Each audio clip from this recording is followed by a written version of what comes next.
نحمده ونصلي ونسلم على رسوله الكريم اما بعد فاعوذ باللہ من الشیطان الرجیم بسم اللہ الرحمن الرحیم۔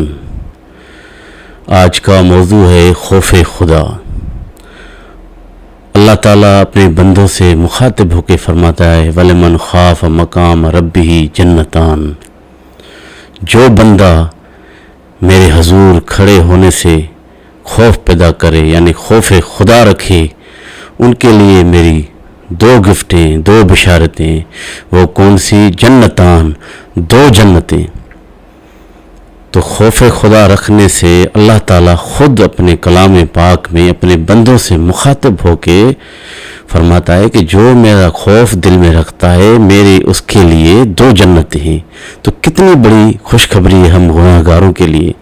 تو اللہ تعالیٰ کا ایک احسان بھی ہم اترا نہیں سکتے، وہی مالک ہے، وہی رب العالمین ہے، اور اس کے محبوب کا آگے فرمان سوچو۔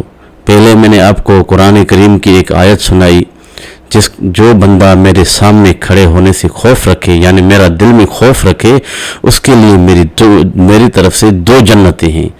تو آگے اللہ کا حبیب فرماتا ہے جس بندے کے جسم میں خوف خدا ہو یعنی جسم میں خوف خدا ہو، اس کے لیے ایک خوشخبری اللہ تعالیٰ کی طرف سے کہ جس کے جسم میں خوف خدا موجود ہو، اس کے گناہ اس کے جسم سے ایسے جھڑ جاتے ہیں جیسے کسی درخت کے پتوں کا جھڑ جانا۔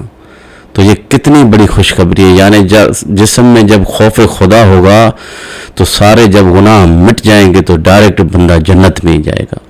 تو یہ اللہ کے حبیب کی طرف سے خوشخبری ہے۔ آگے ابن ماجہ کی اور حدیث ہے، سرکار کا فرمان ہے اگر نماز پڑھو تو رو یعنی اللہ کا خوف پیدا کرو، جب تلاوت کرو قرآن کریم کی تو رو، جب اللہ کا ذکر کرو تو رو، جب کوئی اللہ کی بات ہو تو رو، یعنی اگر رونا نہ آئے تو رونے جیسا چہرہ بناؤ۔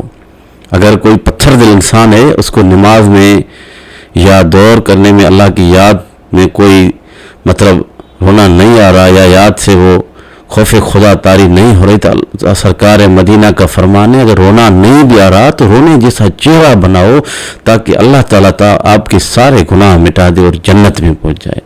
تو یہ کتنی بڑی خوشخبری ہے۔ پہلے اللہ تعالیٰ نے خود خوشخبری سنائی قرآن کے وسیلے سے نص آیت میں وَلِمَنْ خَافَ مَقَامَ رَبِّهِ جَنَّتَانِ، اتنی بڑی گفٹ اللہ کی طرف سے کہ جو بندہ میرے سامنے میرے حضور کھڑے ہونے سے ڈرے یعنی خوف خدا جس کے دل میں طاری ہو، تو اس کے لیے میری طرف سے ایک نہیں دو گفٹیں، دو بشارتیں۔ کون سی؟ جنتان، ان کے لیے دو جنتیں ہیں۔ تو یہ خوف خدا کتنی بڑی نعمت ہے۔ تو آگے بھی ایک آیت ہے کلام پاک کی میں آپ کو سنا رہا ہوں، یا ایھا الذین آمنوا اتقوا اللہ حق تقاتہ ولا تموتن الا وانتم مسلمون۔ اے ایمان والو اللہ سے ڈرو جیسا اس سے ڈرنے کا حق ہے۔ اے ایمان والو اللہ سے ڈرو جیسا اس سے ڈرنے کا حق ہے، مگر ہرگز نہ مرنا جب تک مسلمان نہ ہو۔ کتنی بڑی خوشخبری ہے کہ اے ایمان والو اللہ سے ڈرو جس کا ڈرنے کا تمہیں حق ہے، اور تب تک نہ مرنا جب تک مسلمان نہ ہو۔ تو یہ خوف خدا کتنی بڑی نعمت ہے۔ تو اس سے ظاہر ہے کہ خوف خدا صرف دل میں نہیں، جسم میں نہیں، بلکہ ہر عضو پہ لاگو ہوتا ہے۔ جیسے آنکھ ہو گئی، زبان ہو گئی، پاؤں ہو گیا، جسم کا ہر عضو، ہاتھ ہو گئے، کچھ بھی ہو گیا، سر ہو گیا، سب پہ اللہ کا خوف طاری ہونا چاہیے۔ جیسے آنکھ ہے، اگر آنکھ میں خوف خدا طاری ہوگی تو وہ آنکھ آپ کو کبھی گناہ کی طرف مائل نہیں کرے گی۔ جب گناہ دیکھے گی، غلط کام دیکھے گا بندہ، اس کی آنکھ کی نظر غلط چیز پہ پڑے گی تو اس پہ خوف خدا جب طاری ہوگا تو وہ گناہ سے باز آ جائے گا۔ اسی طرح اگر زبان پہ خوف خدا طاری ہوگی تو وہ زبان گالی گلوچ سے پاک رہے گی، کسی کو برا بھلا نہیں کہے گی، کیونکہ اس کی زبان پہ خوف خدا طاری ہوتا ہے، تو وہ غلط کام کرنے کبھی بھی نہیں دے گی۔ اسی طرح پاؤں ہو گئے، تو پاؤں پہ جب خوف خدا طاری ہوگا تو وہ آپ کو گناہ کی طرف نہیں لے کے جائے گا، غلط چیزیں دکھانے کے لیے نہیں لے کے جائے گا، اس پہ خوف خدا طاری ہوگا کہ بھائی اللہ تو دیکھ رہا ہے، آپ تو چل کے چوری کی نیت سے چل رہے ہیں، زنا کی نیت سے معاذ اللہ چل رہے ہیں، معاذ اللہ خون کی نیت سے چل رہے ہیں، مگر پاؤں ساتھ نہیں دیں گے کیونکہ اس پہ خوف خدا طاری ہوگی۔ تو یہ خوف خدا بڑی نعمت ہے اللہ تعالیٰ کی طرف سے۔ ہم اللہ تعالیٰ کا ایک بھی ذرہ برابر بھی شکر نہیں بجا سکتے، کیونکہ وہی ذات ہے، اس کا ہی فرمان ہے میں اپنے بندوں سے شیرک سے بھی زیادہ قریب ہوں۔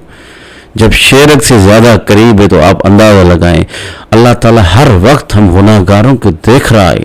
ایسا نہیں ہے کہ آپ نے گناہ کر لیا ادھر ادھر ہو گئے کہ بھائی کوئی مسئلہ نہیں، کسی بندے نیک نے، گھر والوں نے، ماں باپ نے، بھائیوں نے نہیں دیکھا، کچھ نہیں ہوگا۔ بھائی کوئی نہیں دیکھ رہا مگر اللہ کی ذات تو دیکھ رہی ہے نا اوپر سے کہ میرا بندہ کیا کیا عمل کر رہا ہے۔ جو بھی سزا جزا ہے وہ اللہ کی طرف سے ہے اور اللہ دیکھ کے دیتا ہے، ایسے نہیں۔ تو میری دعا ہے کہ اللہ تعالیٰ ہمیں قرآن کریم پہ اور اس خوبصورت حدیثوں پہ عمل کرنے کی توفیق عطا فرمائے، اور اللہ تعالیٰ کرم کرے ہر ایک پہ کرم کرے، ہمیں نماز پڑھنے کے اللہ تعالیٰ توفیق عطا فرمائے، گناہوں سے باز رکھے، ہر ایک کے ساتھ اچھا سلوک کرنے کا اللہ تعالیٰ ہمیں موقع دے۔ وآخر دعوانا ان الحمدللہ رب العالمین۔